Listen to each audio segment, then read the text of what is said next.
program that we created in conjunction with the two superintendents and with Frank Bonet from the Workforce Investment Board. And we did this actually, Michael and I actually had a meeting with Scott one day, and we were actually talking about manufacturing in Massachusetts, manufacturing in the Merrimack Valley. And we talked about the need of vocational trades. We talked about the need of skilled technicians.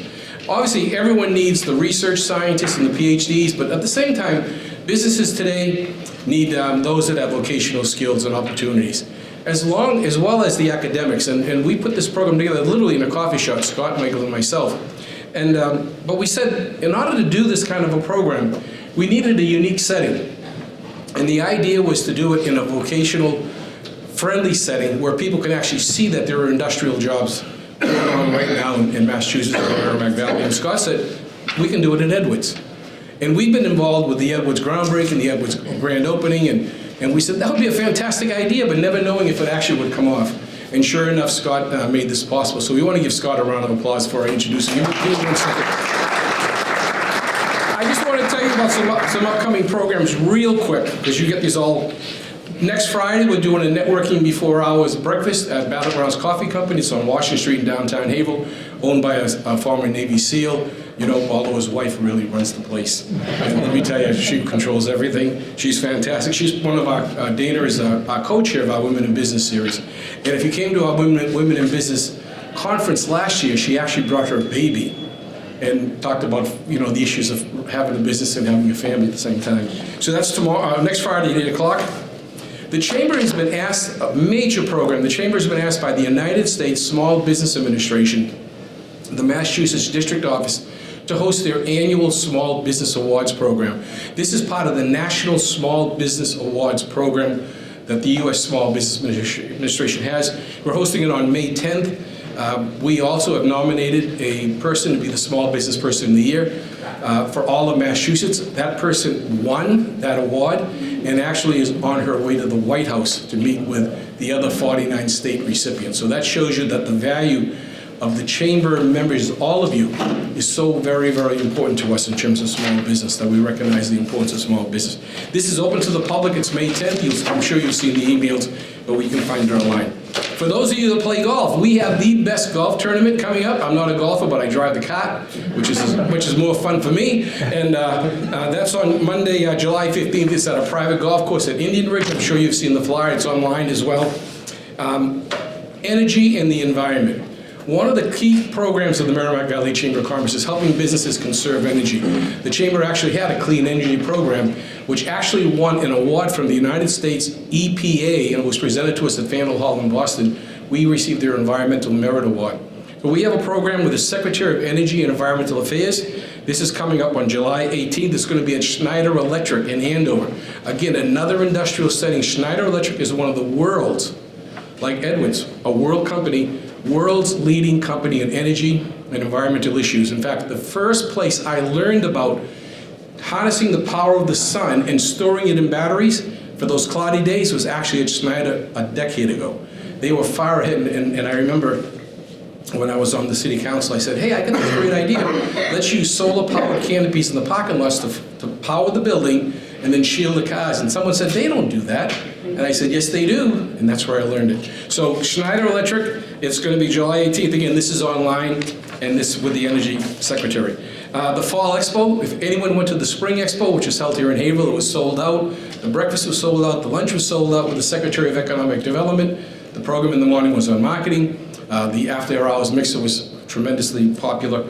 So this is coming up in September. Again, this is online as well. It'll host, we believe we've confirmed a major speaker for the luncheon program. We believe we have a major speaker for the breakfast program.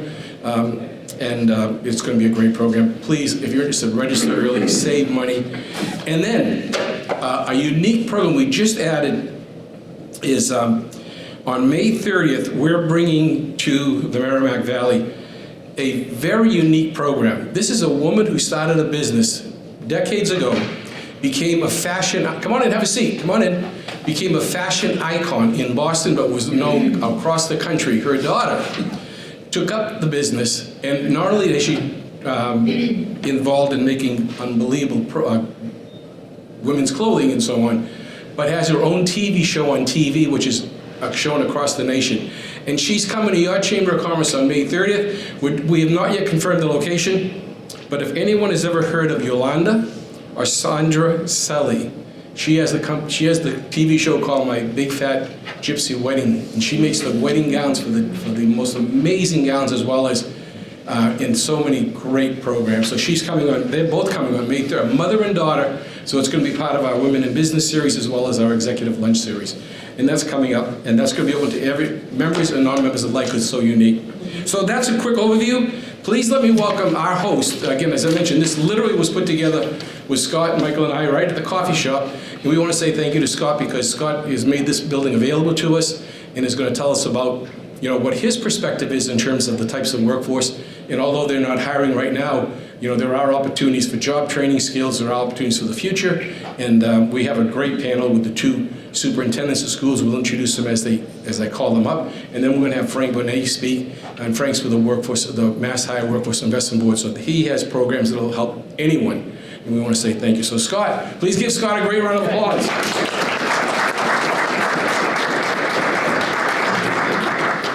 All right. Well, first of all, welcome. I am your host. I guess the leadership team is in the UK, so basically this is all you get. I am generally excited to have a bunch of new faces and guests and members of the Chamber of Commerce here to see our beautiful facility. We've been here just over a year now. We were in Chelmsford for 3-4 years, and Edwards Vacuum, no vacuum cleaners. Let's just put that out there right now. We're not Tyson or Hoover or any of that stuff. Edwards Vacuum started in the UK over 100 years ago. We are a global leader in vacuum systems and abatement systems. This facility in particular is 136,000 square feet of manufacturing and logistics and warehouse and office space that you saw. And we make two products, cryo pumps and cryo chillers. And the cryo pumps and the chillers are used for making, in particular, semiconductor chips. The chips that power your phone, your electric cars, your TVs, just about everything we need today in the modern world, we handle that. In fact, they said if this facility closed, 80% of some markets would be put on hold. I didn't even realize that until a couple of months ago, so it's big. We have approximately 400 employees. We have 50 divisional that work from home in the office. We have 150 office workers here, and then, like we're going to discuss today, we have 200 production and warehouse workers.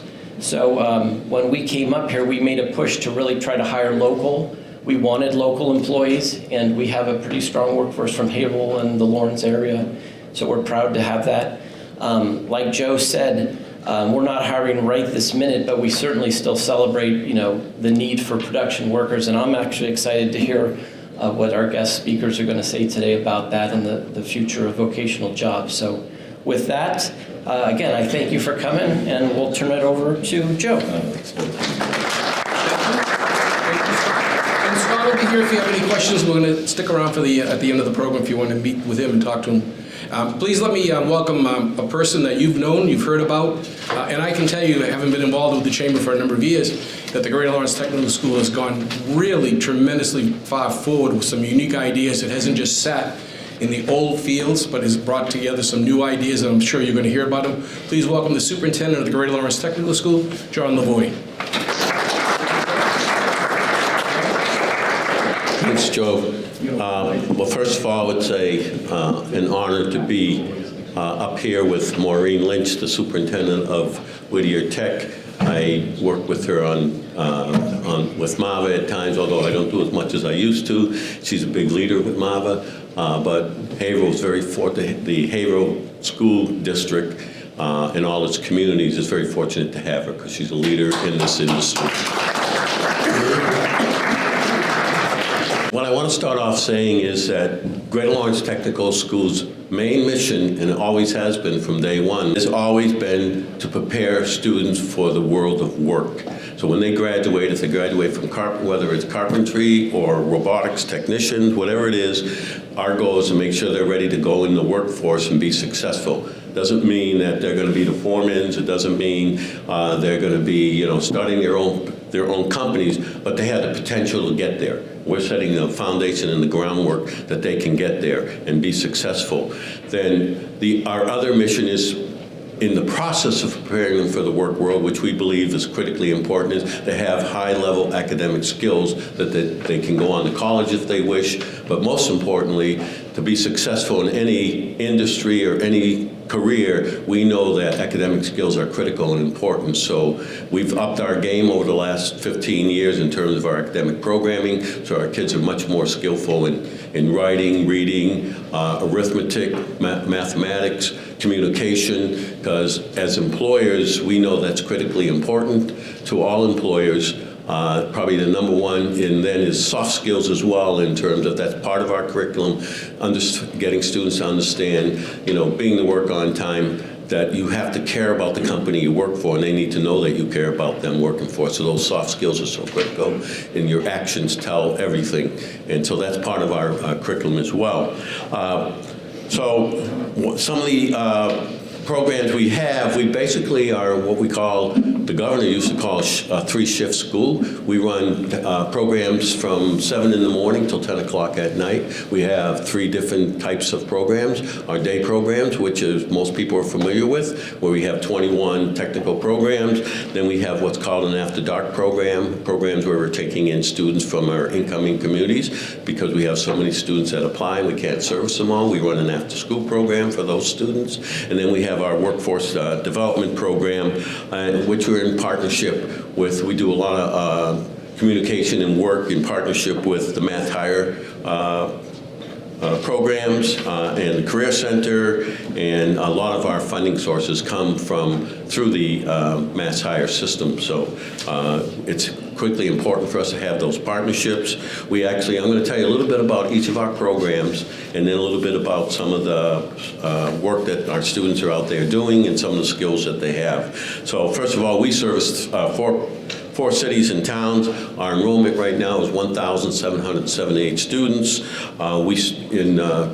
I'd say 10, 12 years ago, we had just 1,200 students. So we've grown tremendously in the last few years, and we've been able to do that from the ability to expand our facility to adding on new programs. We service from the City of Lawrence 1,272 students, from Methuen 418, Andover 49, North Andover 39. So our largest population comes from City of Lawrence, but we're seeing an uptick in the amount of students from Andover and North Andover coming because we've added a lot of high-tech programs.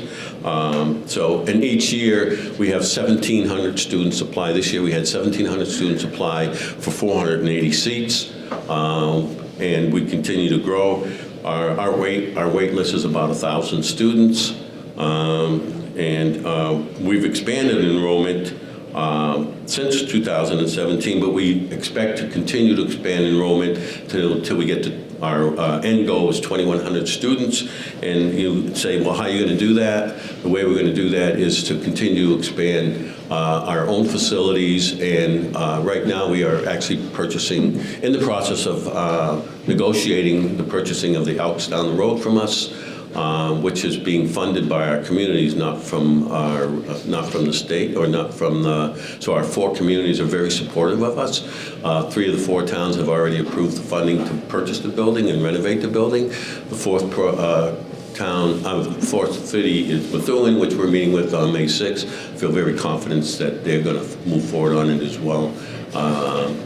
After meeting with many of the city councilors and the mayor, there's a lot of support for that. Once we do that, that'll allow us to bring in another 300 students and get us close to the 2,100 students.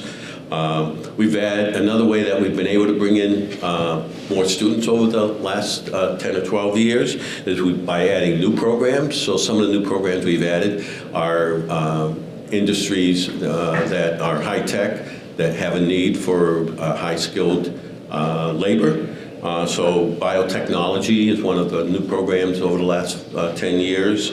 And we found a bigger demand, that demand growing more and more because we have a lot of high-tech companies coming into the Merrimack Valley, particularly in the town of Andover. So that's helped us to grow. Advanced manufacturing, when I started 14 years ago, we did not have a machine shop. We did not have an advanced manufacturing program. The superintendent prior to me had closed it, so we've started a new program with funding from the state, and now have, I would venture to say, probably the most technical, most equipment, advanced equipment in the Commonwealth with regards to advanced manufacturing. We have basically 2 very large shops. We've grown from 1 to 2 because there's been such demand for skilled labor in that area. Our equipment's probably in the $6 to $8 million range in putting out that program. We 3 years ago started a low voltage program, which is an offshoot of our electrical program, because there was a demand in low voltage needs. A program we started 4 years ago is called Robotics and Automation Technicians, which we train people for this industry. And that program is not to train students to be robotic engineers, but to fix robots and fix automation equipment. So there's a major need in a growing industry that's looking for skilled labor in that area. So we started that program 4 years ago. HVAC is another program we started. And HVAC we started about 10 years ago. We had many years ago had HVAC. Again, that was closed, and I reopened it because we knew that HVAC is going to be an explosive, and it has turned out to be an explosive career, and it's going to continue to grow because of so many changes in the energy industry. We're putting in a new heating system. Right now, we're building 4 new buildings on site, and we're putting in a geothermal heating system on one of our buildings for the latest technology and training we can give our students. That system alone is $300,000, which we got a grant from the state for. Just to give you an idea of some of the kinds of training we're giving our students. We started a program called Programming this year. Used to be part of our IT program. We've now made it into its own Chapter 74 program because of the high demand for skilled programmers in our area. We opened an early childhood education program this year, so we've done that. We have opened a barbering program about 12 years ago. 2 years ago, we opened an environmental science program because of all the changes because of climate change and the industry changing so much. There's a big job market for that, so we've added that program 2 years ago. And a program that we are opening in September is aviation, where we're training students to repair and fix airplanes. That program, investment in that program is about $7 million we've invested in that program. We own 3 airplanes, a jet. We're in the process of purchasing a jet, helicopter. We bought a hangar out at the Lawrence Airport. We're in the process of building 2 hangars out at the school itself. That's 2 of our 4 buildings. 2 other programs we have in the pipeline. Animal science, we have scheduled to open a year from September, and masonry as well, 2 years from September. With the buildings that have been built, we put up a building out on site to start that program, a barn. So right now we have a huge 2 buildings, 40 by 85 feet.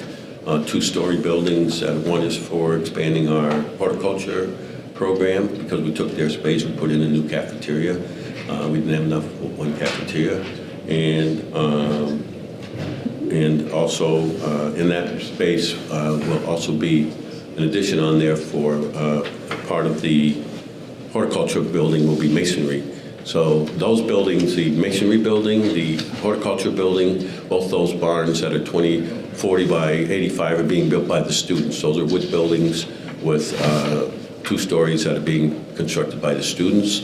We have another building that's breaking ground next week, a $6 million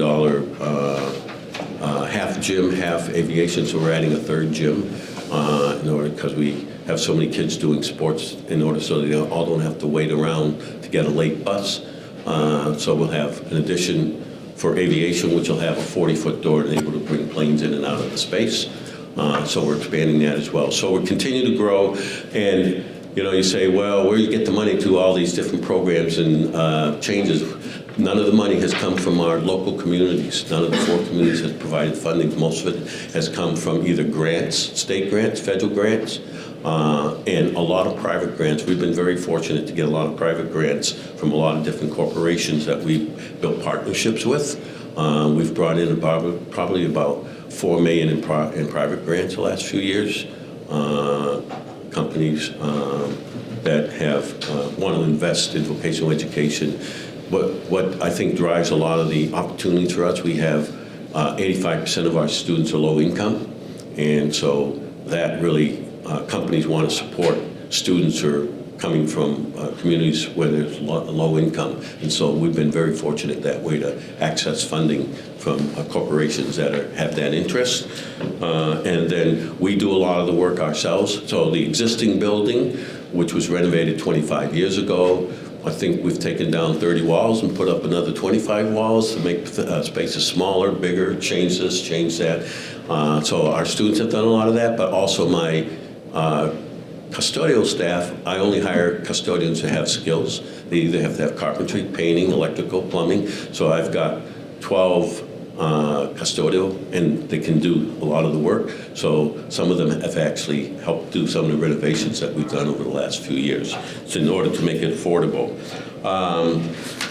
And we've taken advantage of a lot of capital skills grant money from the state, who's been very supportive of vocational education since the Baker administration started 8 years ago. Has made a huge difference in the ability of us to purchase new equipment and keep up with different kinds of industry needs in terms of new equipment, so we can develop skills for tomorrow, not for today. We've also put in $8 million worth of new fields. In order to start any one of these programs, we have to do a feasibility study, a job market analysis, and then one of the key components of our work is to ensure that whatever industry we're starting, a new program we're starting, falls within the Northeast Blueprint, which is driven by Mass Hire, who does all the analysis and work around the future work job market.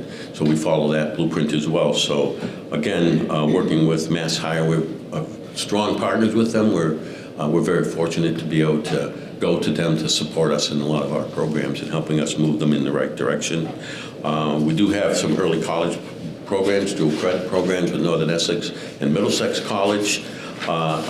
Just to give you a little bit about our After Dark program, that's a lot about our day program, our After Dark program. We have we work with 5 different high schools in our district to bring in students from 2:30 to 5:30. They start at their high school at 11 instead of 7:30, and so they leave their high school at 2:30 and come to Greater Lawrence Tech.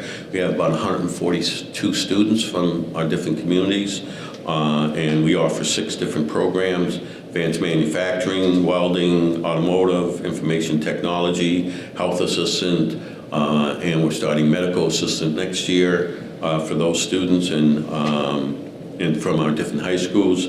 Those programs are bringing in about $700,000 actually a year. Originally, we started the After Dark program with a grant from the Smith Foundation because the state wasn't funding those kinds of programs. We got the Smith Foundation to donate $250,000 to get it started. The state saw how successful it is. Now the state funds After Dark programs for other schools as well that are interested in running those kinds of programs. And it helps to offset some of the access problems we have. More kids can access vocational education because of it, and that was the whole purpose of that. Then our next strong programs I think, have grown tremendously. When I started 14 years ago, we had no workforce development evening programs. We had 0. Today, we run 14, I believe it is. Let me see, make sure I got my numbers right here.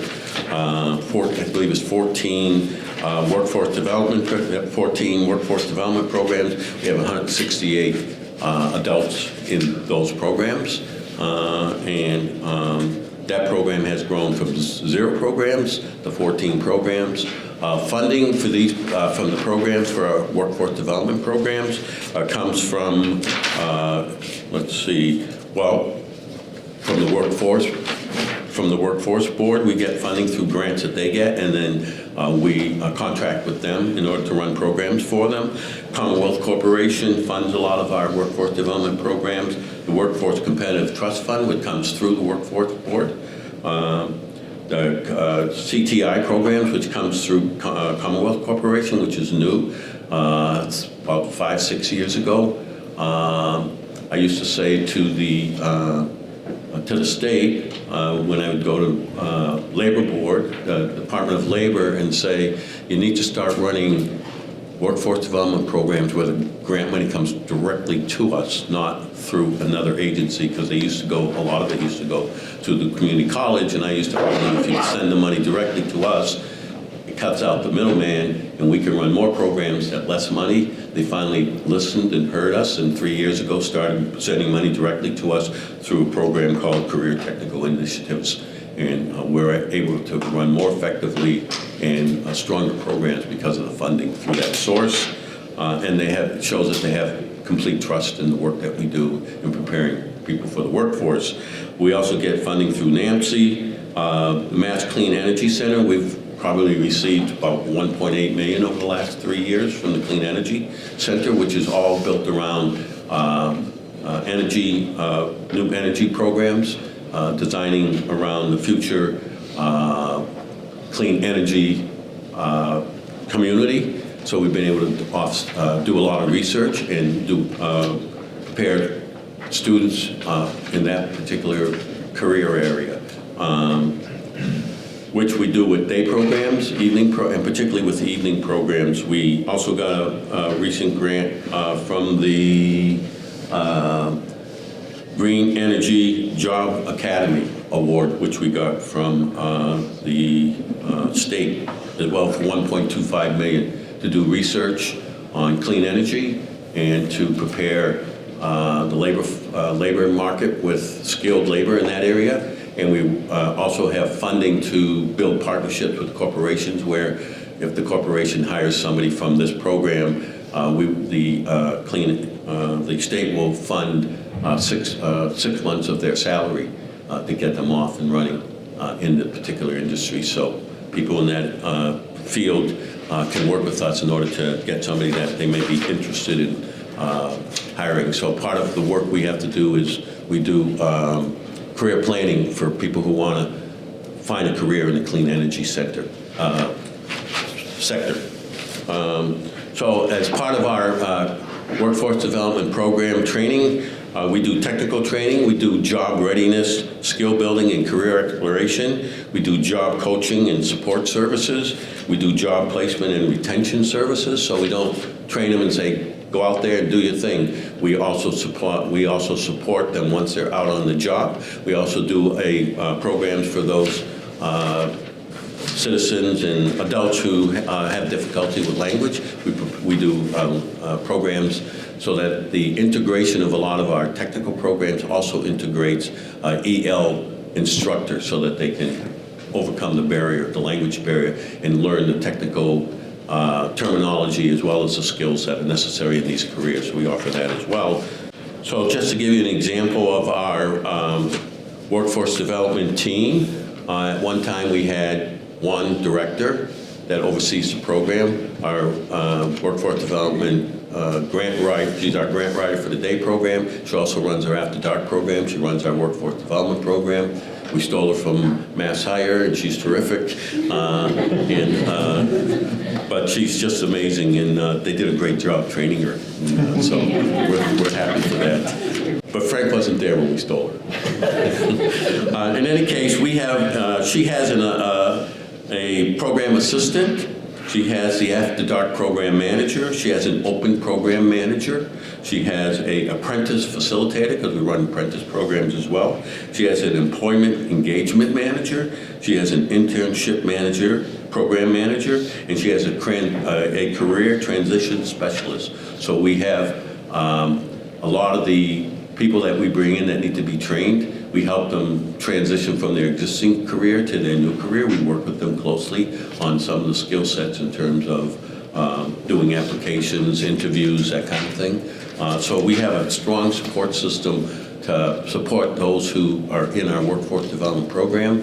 One of the things that's most important when I do workforce development programs, and I say this to the director all the time, and I say, I'm not running a program unless there are jobs. So don't tell me to start a program unless you can guarantee we can give them jobs. Why would I train somebody? We tell them there's a job market, train them and say, well, no, we don't have any jobs for you. No, we have to have jobs for them. So we work with the Career Center, and we do a lot, and we do some of that ourselves to ensure that these workers have work. And the Career Center does all the, I'd say 95% of the recruiting of getting people into our programs. We do a little bit of that work as well, but we have a strong support system to make sure they're successful. And we try to do continuing educational programs for those that we find jobs for. And some of the things we do that, we try to work with corporations. We have direct contracts with Raytheon and New Balance where we do training directly for them. And we reach out to different corporations. Any direct training that they would want, we set up a program specific to meet their needs when it comes to workforce development. You know, one of the advantages for us also is that an offshoot of all the funding that we get for our evening programs also helps to funnel money into our day programs in some cases. So we've spent about $750,000 on clean energy equipment. We just got a $300,000 clean energy career awareness grant where to make the public and aware of the job market out there in the clean energy out in the clean energy world. And then, of course, the clean energy wage reimbursement program that we just started. So why do we do all this? Because GLTS believes that our responsibility is to make sure that we provide skilled labor for our communities and our citizens. That's our responsibility, and we see that as important. We'll do everything in our power to help people find work, because that's who we're all about. It also it strengthens our local economy, because companies will come in if they know they got quality training and support for those people to go out there. And it also helps to ensure that people have livable wage. So that's one of our slogans. We will help you get a livable wage so you can have one job and support your community and be with your family at night, which we think makes a difference in the community. Thank you. John's going to be here, so we'll take questions at the end. Thank you so much. I just want to tell you real quickly, John mentioned so many workforce development programs. The Chamber is actively involved with workforce and education development. That's who sponsors our committee. In fact, Maureen Lynch, Superintendent, is the committee chair for that. The Chamber has a tentative date for the Massachusetts Secretary of Labor. I don't want to release it yet, but as soon as we have confirmation, we've got a tentative date with her. It'd be very, very important. Also, the Chamber is actively involved with youth connecting activities, working with Mass High and Merrimack Valley. It's very, very important that we try to find jobs for these kids, and something that we have a guest right here that will tell you more about how they put young kids to work. So please let me introduce our next speaker. This person has done a tremendous job as well. The superintendent of Whittier Tech has been there 9 years. Superintendent Maureen Lynch has faced a number of challenges and opportunities and introduced a number of new programs. You'll hear about that, and she'll also take some questions at the very end as well. Please welcome Superintendent Lynch. Thank you. As you heard, John Lavoie has been a mentor for me, and he's so innovative and really is ahead of the curve. And it's what he's done over at Greater Lawrence is really impressive. So again, my name's Maureen Lynch, and I'm from Whittier Tech in Haverhill. We have 23, I'm not going to cover, John covered a lot, so I'm not going to repeat what he said, but we have 23 vocational trade programs. We have recently opened up a marine technology program. There was a real need in our area, being on the coast, with Newburyport, Newbury, even Haverhill, for marine technology. So that is a program that we opened up a couple of years ago, and it is hugely popular. we started the program with night school to see if the adults were interested, and we opened it up for our day school students a couple of years ago, and it's very popular. One other program we are opening, hopefully in the near future, is construction laborers program, because there's, again, a real need for a workforce in that area. So we're, you know, like John said, that is our mission, is to provide a workforce for our region. And that's what we really look to people like you. We have advisory boards, so each of our 23 vocational trade areas have advisory boards that help direct us in the path that we need to train our students. So many of you heard we had a Whittier Tech building project and it did fail. And I kept saying to my staff, something better is going to happen, you know, and with them I said, we have people counting on us, so we need to figure this out. So on one random 2 weeks later, Saturday, the Lieutenant Governor called me and said, what do you think about working with Northern Essex Community College? And I was like, Lieutenant Governor, am I getting arrested? She says, I don't do that. Dr. Glenn and I have been having discussions prior to COVID about possibly moving a couple of programs over there. And then COVID hit and the new building project hit, and we just kind of dropped those discussions. But we have been working with Northern Essex on our early college program. We have about 120 students taking courses at Northern Essex Community College. So there's already been a partnership there.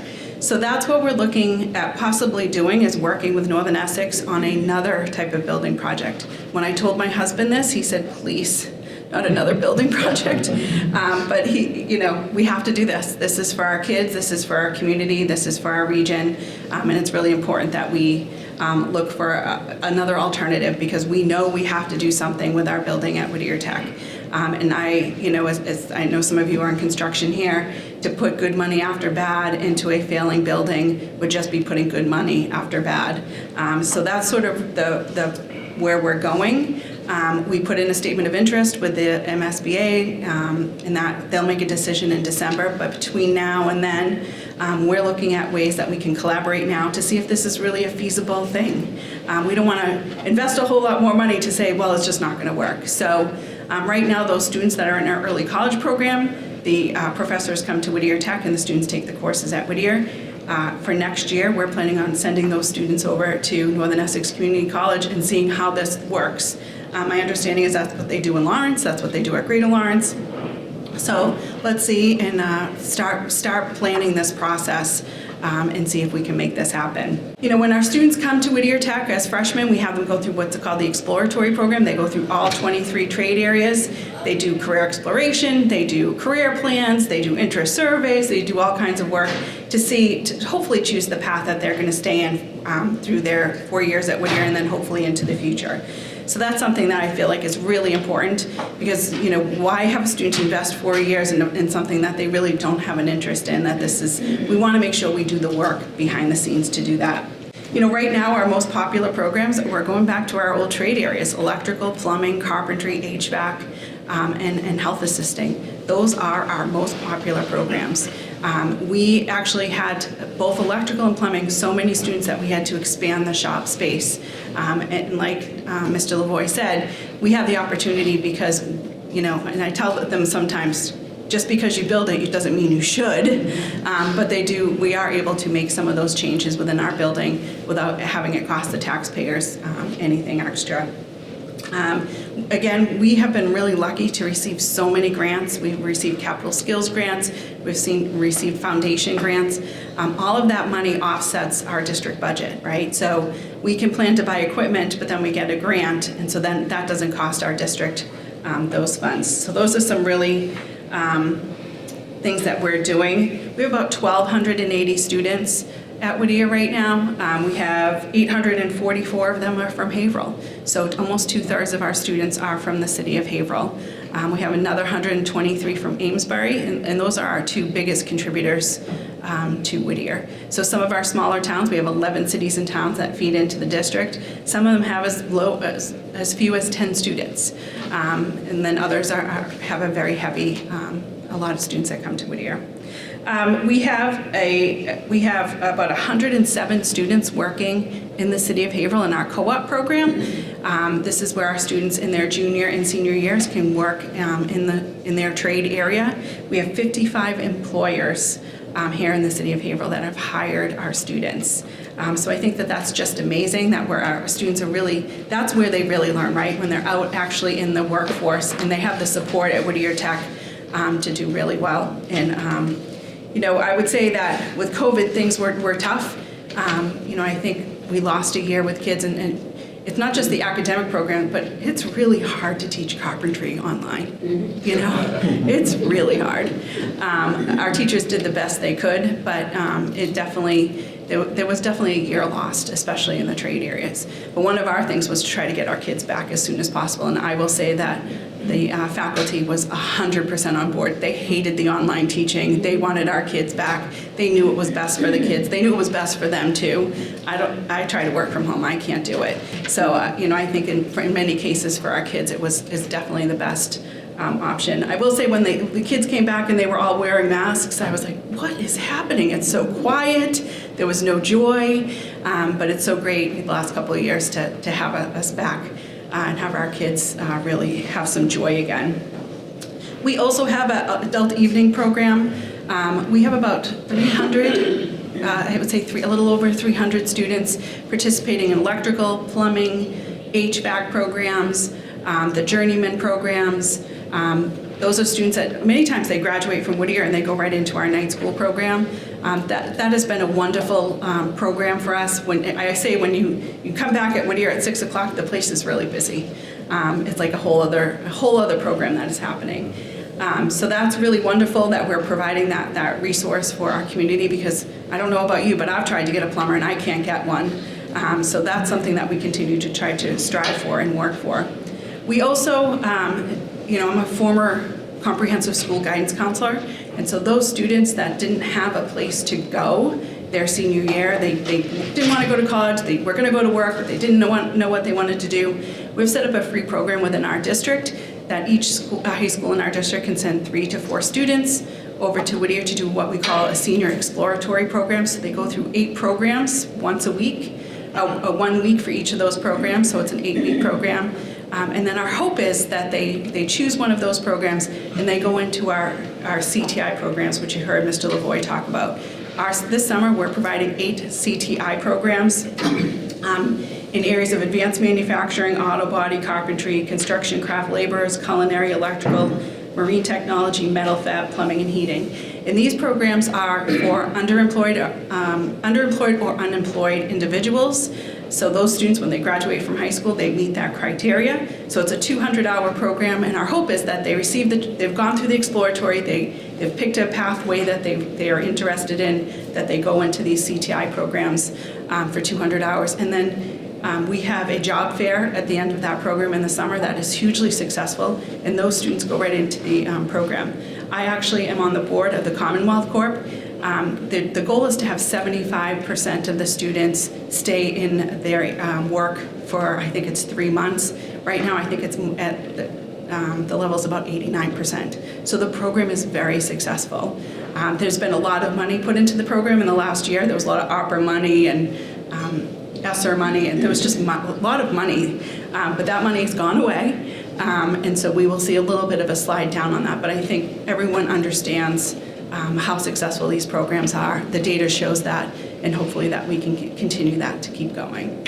So that's all I have for you. You'll stay for questions? I'll stay for questions. Thank you.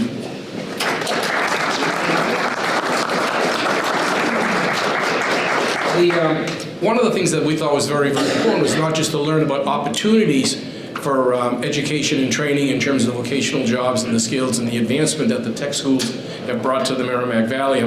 Obviously, I serve on boards related to each of those schools. And one of the things that most people don't know is that the Merrimack Valley Chamber of Commerce for decades actually has a home building program in conjunction with the Greater Lawrence Technical School, so the kids actually learn on site at a program where the home is actually sold in the open marketplace. So it's just a tremendous learning opportunity. I serve with the superintendent of Whittier on her advisory committee as well, and I can tell you the kids do I call them kids in a positive way. As a former school committee member and college trustee, I call them kids in a positive way because I think they are. And the reality is that they do a tremendous job, but we need to understand, how do we prepare them?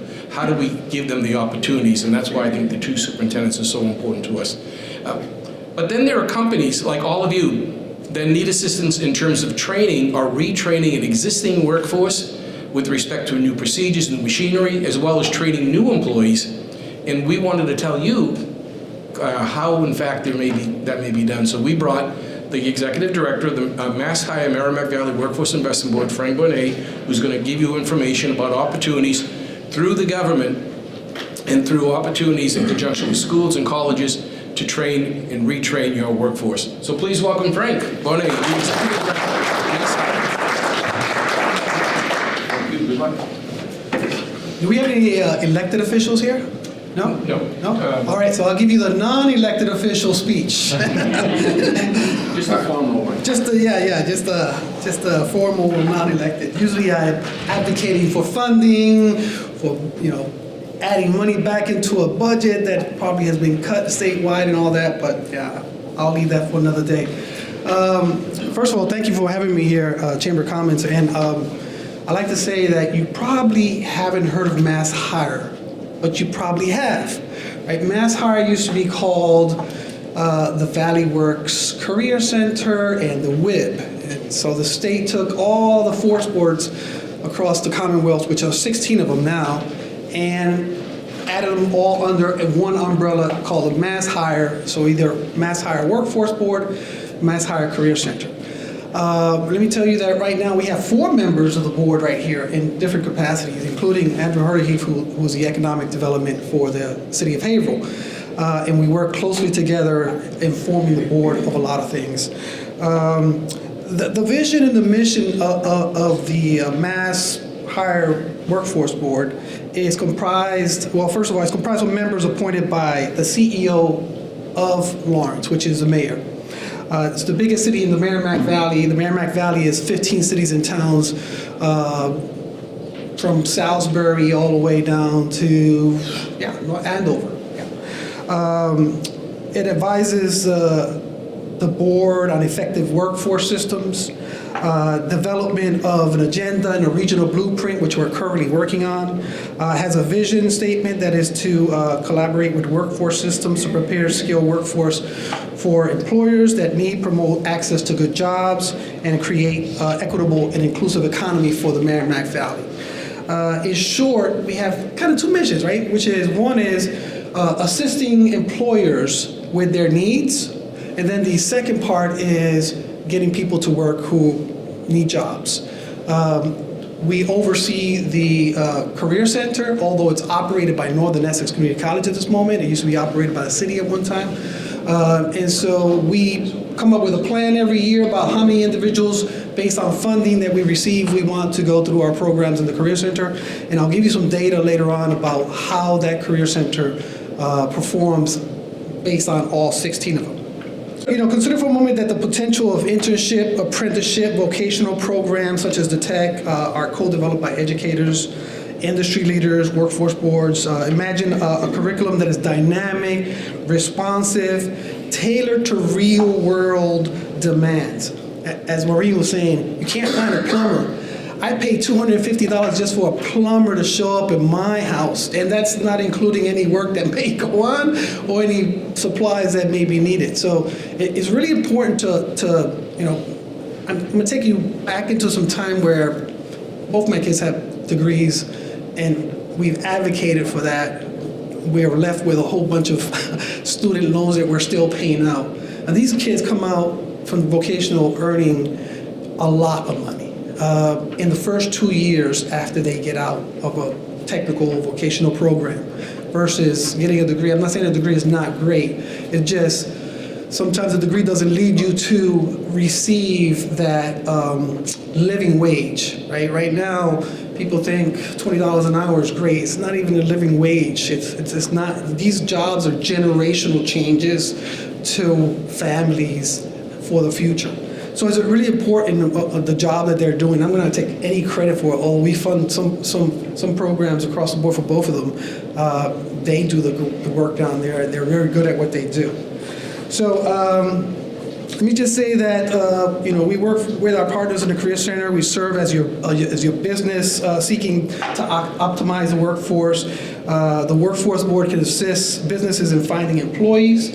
We provide job posting. We have our whole internal system within the Career Center that when an individual walks in, there are a number of services that they can receive, including job postings throughout the Commonwealth. Just last week, and I say Commonwealth because just last week we received word from the state that they will no longer be posting jobs from outside of the Commonwealth. That tells you how the competitiveness of these jobs are at the time. And this is why I said at this moment, the unemployment rate in the Merrimack Valley is so low, and there's not enough bodies out there to fill in all these jobs that we're having to be very creative in creating pipelines to bring in individuals to some of these programs.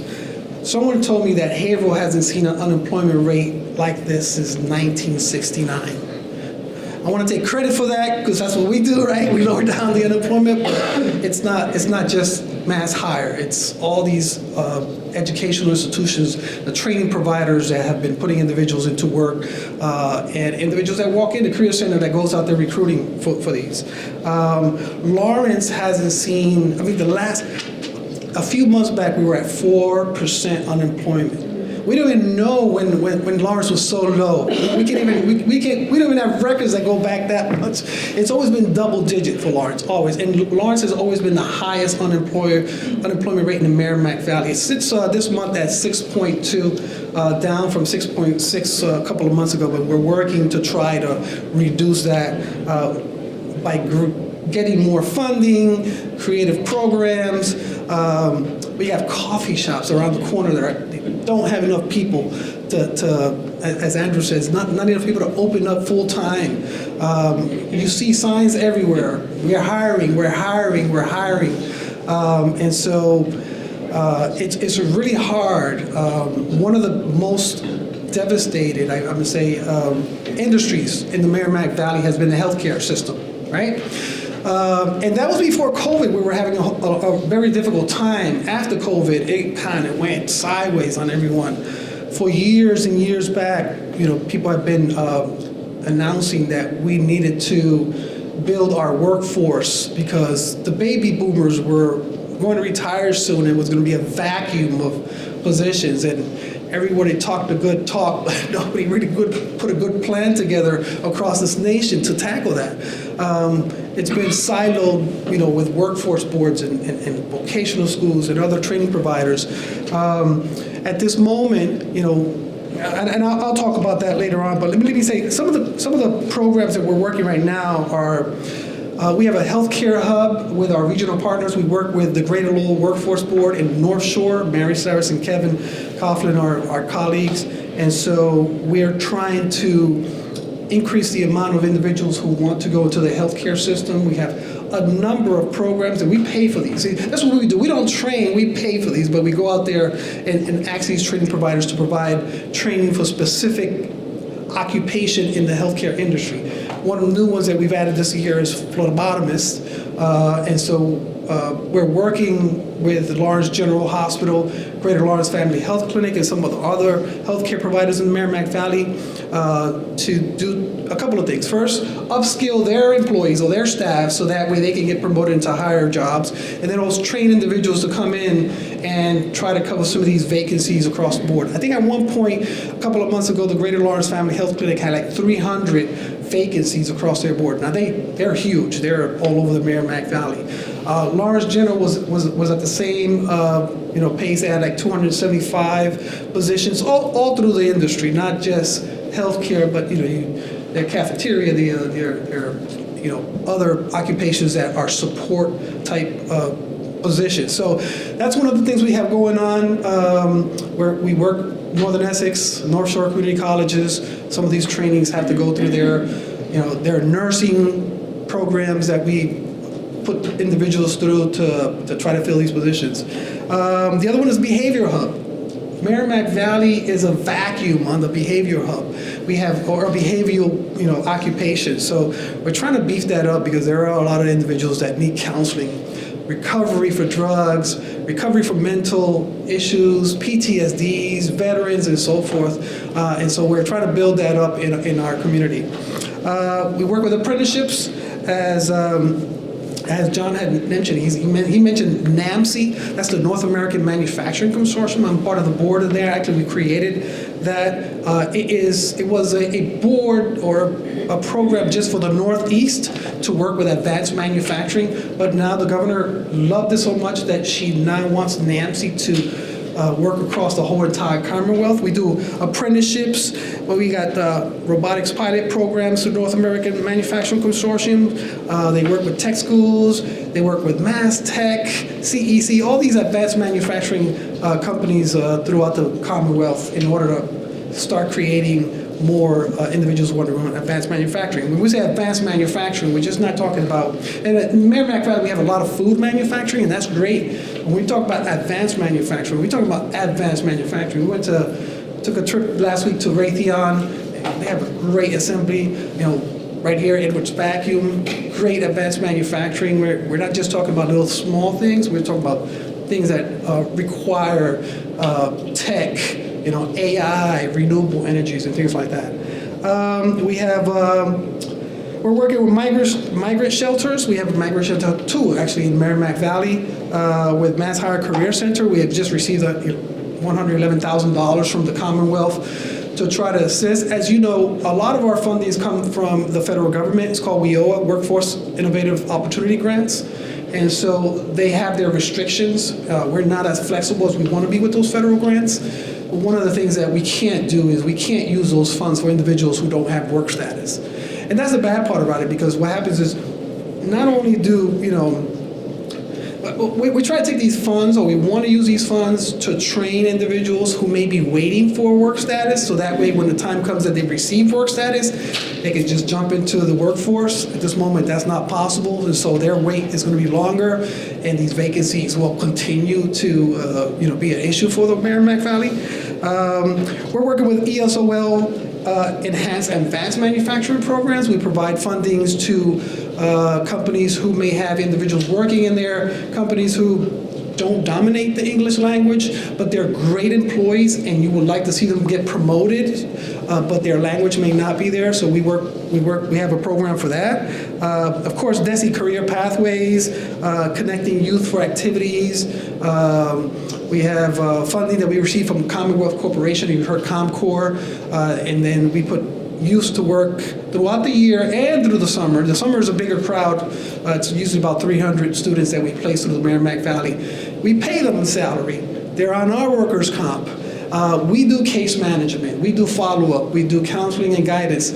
All you have to do is just place them to work in your location and provide them that opportunities for them to know what an employer is, the work ethics, the rules. Try to teach them up so that way they can have a career path or they can work towards a career path in the future. Cybersecurity. We have not only funding for cybersecurity, but we have 2 cybersecurity agencies. One is Cyber Warrior, and the other one is Raices. Raices is a more international one. And they've approached us, and we do pay for training for cybersecurity. One of the fastest growing occupation in the nation, one of the most needed occupations. You talk about healthcare, cybersecurity is, and they pay a lot of money. And then, of course, renewable energy, and the new thing on the block now is AI, right? And so that's something we're working on to grab some funds, work with some partners, and start getting training providers to assist in that. I just want to very briefly tell you where the workforce or the Career Center falls in the Commonwealth, right? Out of 16 workforce regions in the Commonwealth, they're number 1 in the number of unemployment information services provided. They're number 4 in resource room visits. That's individuals who go to use their resource rooms, and that's using their system to search for jobs, to create resumes, to search for training opportunities. Number 2 in the number of job development services provided. Number 2 in the number of people that receive the orientation to career services, so that's career participants. Number 6 in job referrals, and number 7 in number assessments. Those are the lowest numbers, and as John could tell you, we could do better in that area. That's placing individuals or recommending individuals for these jobs. But that's what you work in, right? We send you resumes, we send you an opportunity for an individual who might be well, and you may or may not choose them. So there's more like an external force that we have no control over. Number 5 in number of counseling sessions provided. Number 4 in workshop participation. Number 2, the number of training-related activities. Number 6 is total counts individuals served. Number 6 in job search. So as you can see, we're on the top level of the 16 workforce region as far as services provided. And then we also provide services to you as the employer. We'll post your jobs for free in our systems. We'll help you screen individuals that you may, give us the qualifications or skills, knowledges, and ability that they may require for the job. And so that makes your job and your HR job a lot easier, especially if you don't have an HR or HR spread out, doing other benefits. So we've been in contact with organizations throughout the Merrimack Valley. I just want to let you know, one of the biggest things that we have a concern right now, Steward Health's medical issue. You probably read about it all over the paper. Some people want them out, some people want them in, some people want to help them, some people want to don't. Whatever it is, my job as Workforce Development Board Director is to ensure that I'm prepared for anything that may happen to individuals who are let go from jobs. It would be catastrophic at this time for the Holy Family Hospital, which has 2 in the Merrimack Valley, one in Methuen and one in Haverhill, to close. It's something like 800 employees total. And so, I've worked with colleagues. I've been talking to Steward Health down in Texas as well. But most of the conversations are going on at a higher level than my pay grade, right, at the governor's house and the legislatures. So at this moment, we're hearing all kinds of things. We really don't have a good grasp of it. We know that, just a couple of days ago, they announced in the Boston Globe that they may file for bankruptcy, which was one of the options. Yesterday at our Lawrence Partnership meeting, we had gotten a good briefing by Abba, who is the new president of Lawrence General, on her take, and also Guy Fisher from Greater Lawrence Family Health Clinic on his take. And based on conversations of that group yesterday, it doesn't seem that there may be a way out except for bankruptcy, right? And so bankruptcy is a good option because it means that you may not have to let go of your individuals on a layoff. But that's what I'm preparing for, national emergency grants that I may have to get in order to reskilled, retrained, and replace individuals.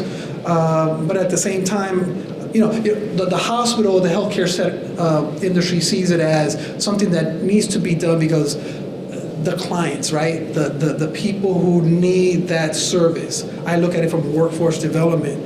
And so in my mind, I'm thinking, okay, if they close, would Lawrence General and Greater Family Health Clinic and some of the other clinics pick these individuals up, which is very valuable. At this moment, what we've noticed is our conversation with Texas is that the negative news in the newspaper has their employees resigning and going elsewhere. So the uncertainty of news creates a panic, and so they reached out to us for recruitment on that, and that's going to be very difficult, but that's what we do. We try to help in these situations. I have cards. I'm going to leave my card around. It has my cell phone number and the website, but I'm at 1 Union Street in Lawrence. We do have a career center here in Haverhill.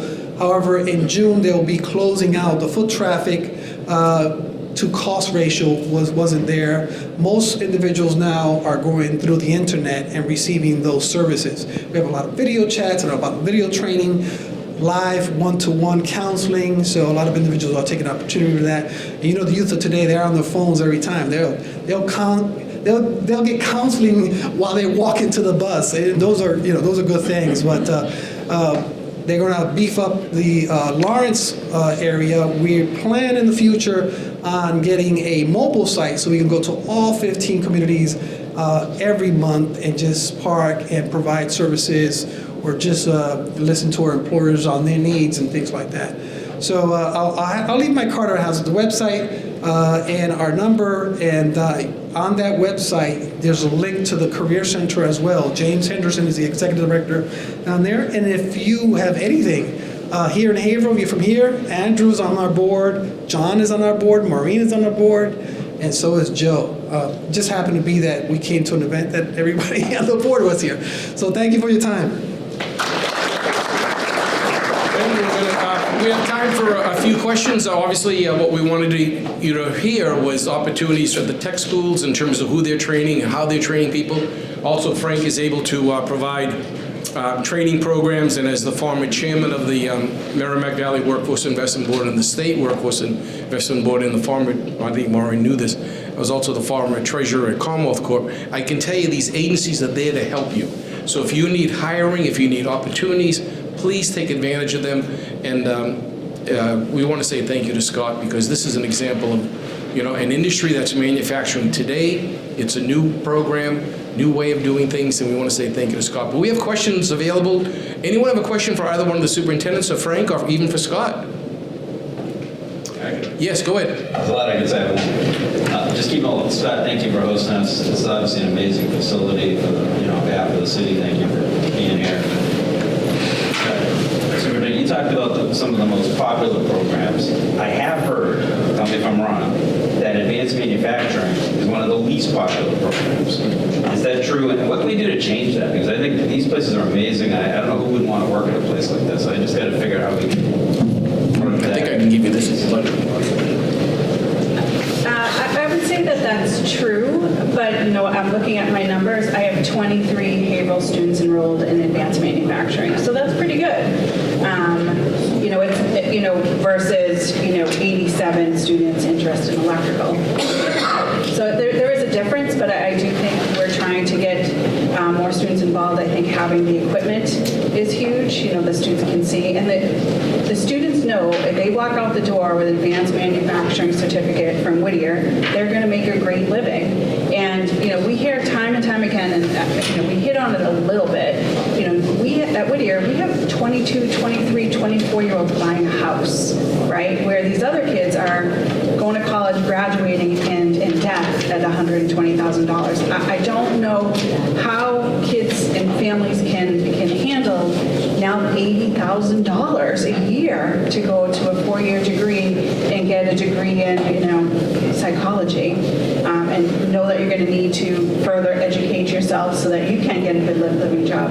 The bottom line is like Mr. Lavoie said, our mission is to have students be able to get a good living wage if they graduate from one of our programs. That being said, there are some of our programs that students really should go on to college.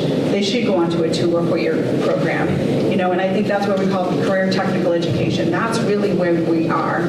Please call the chamber. We can connect you with all these individuals, and thank you so much for coming. Thank you.